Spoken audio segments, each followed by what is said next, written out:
Gedo mar tesend obila ma Chiga dhi rumo e dweche auchiel mabiro ka bende chenro mar puodho betie mar obila magayo kuo jamni e tong kata anti-stock theft police unit oserumo. Mae en kaluwore gi jaod bura ma Kisumu East Shakil Shabir malero ni mano dhi bedo achiel kuom yore mag jiwo arita kwe e tong mag sub-counties adek kama oting'o Kisumu East, Aldai kod Muhoroni ka gitwake gi ute fwambo bang' bedo gi romo mar jiwo weche arita kwe e kind tong mag sub-counties adek go. Jodito e sekta mar arita kwe kaachiel gi jotend siasa e alworano opwodho chugo aput madhi kedo gi weche kethruok arita ka oting'o kuo jamni kaachiel gi timbe njore madidek nyuolo lwenje mag dhoudi e kinde mabiro. Marian Keitani, jaod bura ma Aldai, okwayo migawo mar arita kod apisas marito le mag bunge mondo ochwal omenda mag jiwo weche arita e bunge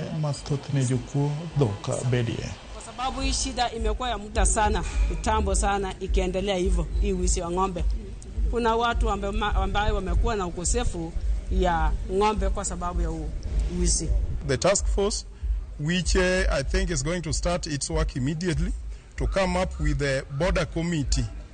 This border committee, I think their work will be to hold meetings, the cross-border meetings, so that we have got a dialogue. We want to ask Kenya Forest Service and Ministry of Interior to set aside funds to be able to create those security roles like has happened in other places where such security situations are. In less than 3 months, we shall have the Chiga police station finalized. It's being built right now.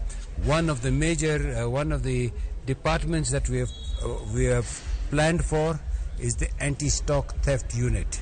So there is that one has been approved also by the Inspector General. The government has put in place interventions that will into the future secure the economic prosperity of this particular region.